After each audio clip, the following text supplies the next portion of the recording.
Jangan bergaul dengan orang jahat. Jangan bergaul dengan orang berbudi rendah.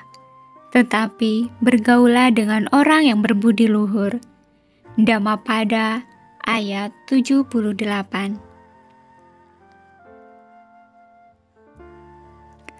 Manusia sebagai makhluk sosial diharuskan bisa berinteraksi dan bergaul dengan siapapun. Tetapi sesuai dengan arti petikan dari Dhammapada tadi, seharusnya kita juga harus selektif dalam memilih seseorang untuk dijadikan teman atau seorang kawan. Jangan sampai kita salah memilih orang yang berbudi rendah yang akan menjadikan lawan kita untuk dijadikan seorang kawan. Pilihlah seseorang yang berbudi luhur untuk dijadikan sebagai seorang kawan yang baik untuk diri kita. Kawan adalah teman berbuat kebaikan. Sahabat orang yang selalu dekat dengan kita, yang mendukung kita untuk berbuat kebaikan.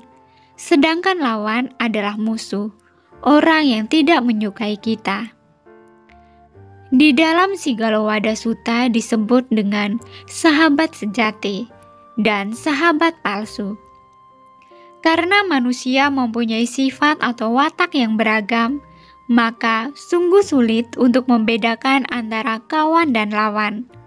Kemudian, bagaimanakah cara kita untuk mengetahui perbedaan dari seorang kawan dan lawan yang selalu berada di lingkungan hidup kita sehari-hari?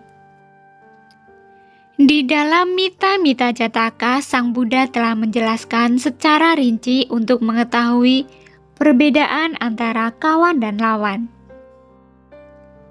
Dahulu kala, ketika Brahmadatta menjadi raja di Benares, Bodhisatta terlahir menjadi seorang pejabat istana yang selalu memberikan nasihat kepada raja berkaitan dengan hal spiritual. Waktu itu, pejabat istana yang lain menuduh seorang menteri yang jujur. Raja yang tidak menemukan sesuatu yang salah dengannya bertanya kepada Sang Mahasatwa, bagaimana kita dapat membedakan seorang itu adalah kawan atau lawan? Sang Mahasatwa kemudian mengucapkan 5 bait kalimat berikut untuk menjelaskan tentang tanda-tanda dari seorang lawan. Ia tidak tersenyum ketika kamu melihatnya, tidak menyambut kedatanganmu, ia tidak melihat ke arahmu, dan selalu menjawabmu dengan kata tidak. Ia menghormati lawanmu, ia tidak memperdulikan kawanmu. Ia akan mencegah ketika orang lain memuji kebaikanmu, ia memuji orang-orang yang menfitnahmu. Ia tidak memberi satu rahasia pun kepadamu. Ia membocorkan rahasiamu. Tidak pernah berkata baik dengan apa yang kamu lakukan. Tidak memuji kebijaksanaanmu. Ia tidak bahagia karena kamu sejahtera, tetapi bahagia ketika kamu menderita. Di saat mendapat sesuatu yang baik, ia tidak memikirkan dirimu, tidak merasa iba, ataupun mengatakan, apakah kawanku mendapatkan hal yang sama? Ini adalah 16 tanda yang dapat dilihat dalam diri seorang lawan. Jika seorang bijak melihat atau mendengar tanda-tanda ini, ia akan mengetahui bahwa itu adalah lawannya. Kemudian sang raja lanjut bertanya, bagaimana orang bijaksana dan budiman dapat berusaha? Bagaimana mengetahui perbedaan perbuatan apa yang dapat atau didengar sehingga mengetahui seseorang itu adalah kawannya? Kemudian Bodhisattva itu menjawab,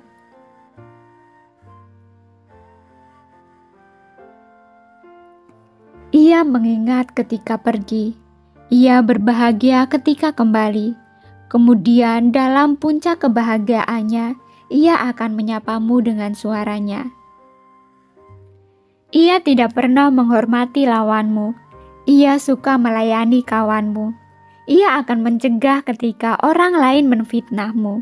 Ia akan memuji orang yang mendukungmu. Ia memberitahukan rahasianya kepadamu, tidak pernah membocorkan rahasiamu. Berkata baik terhadap apa yang Anda lakukan, selalu memuji perbuatanmu yang baik. Ia senang mendengar Anda sejahtera, tidak pada saat Anda menderita. Di saat mendapatkan sesuatu yang baik, ia langsung berpikir kepadamu dan mempunyai rasa iba terhadapmu. Dan kemudian berkata, apakah kawanku mendapatkan hal yang sama? Inilah 16 tanda yang dapat dilihat dengan baik atau didengar oleh orang bijak. Ia dapat mengatakan bahwa ia adalah kawan sejati. Raja merasa senang mendengar perkataan Sang Mahasatwa dan menganugerahkan kepadanya kehormatan yang tertinggi. Setelah kita mengetahui cara membedakan antara seorang kawan dan lawan, semestinya kita dapat lebih selektif lagi dalam memilih seorang kawan.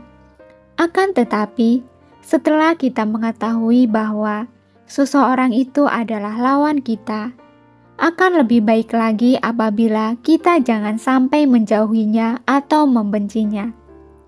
Kita hanya cukup bersikap waspada dan hati-hati saja dengan tindakannya yang dapat merugikan diri kita. Kita harus berusaha mencintai lawan kita, meskipun dia sudah berusaha untuk menyakiti dan menjatuhkan kita. Ada beberapa cara untuk mencintai lawan kita, antara lain: 1. Anggap semua orang adalah keluarga kita. Dengan begitu, maka hubungan dengan teman kita atau lawan kita akan menghasilkan suatu hubungan keluarga. Maka kita juga akan menjadi lebih kuat lagi menghadapi dia. Anggap saja lawan kita adalah saudara kita yang paling lemah, sehingga kita harus berusaha membantu meluruskan. Sedangkan kawan kita anggap sebagai saudara yang sangat kompak dengan kita dan selalu memotivasi kita. 2. Anggap lawan kita itu adalah teman kita berlatih. Dia dapat menjadi teman kita berlatih dhamma, karena secara otomatis kita akan bersabar ketika menghadapinya dan menahan emosi kita. Kita jangan membalasnya dengan kekerasan, tetapi dengan kelembutan batin kita dan ketulusan hati kita untuk memberinya pengertian akan arti kehadirannya di sisi kita. Karena Sang Buddha mengajarkan kepada kita untuk membalas kebencian dengan cinta kasih, karena segala sesuatu tidak ada yang kekal. Maka kebencian pun akan lenyap apabila dibalas dengan cinta kasih. 3. Sadari bahwa tidak ada manusia yang sempurna. Kita jangan selalu menuntut orang lain untuk melakukan hal yang kita kehendaki dan membenci apa yang dilakukan di luar keinginan kita. Karena setiap manusia memiliki keinginan yang berbeda-beda.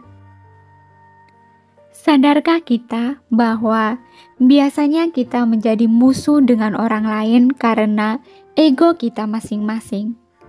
Dalam pertemanan, seharusnya kita saling mengingatkan dan saling mendukung supaya mencapai jalan yang benar. Jangan malah saling menjatuhkan satu sama lain. 4. Anggap dia sebagai guru kita.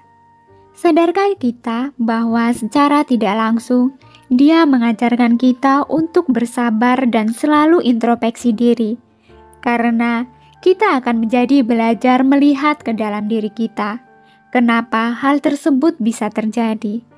Dan bila kita salah, kita akan belajar rendah hati untuk minta maaf dan berusaha memperbaiki kesalahan kita.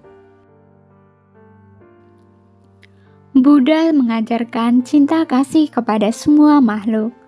Terutama kita harus membalas kebencian dengan cinta kasih, karena kebencian tidak akan pernah berakhir bila dibalas dengan kebencian. Begitu pula saat kita menghadapi lawan kita.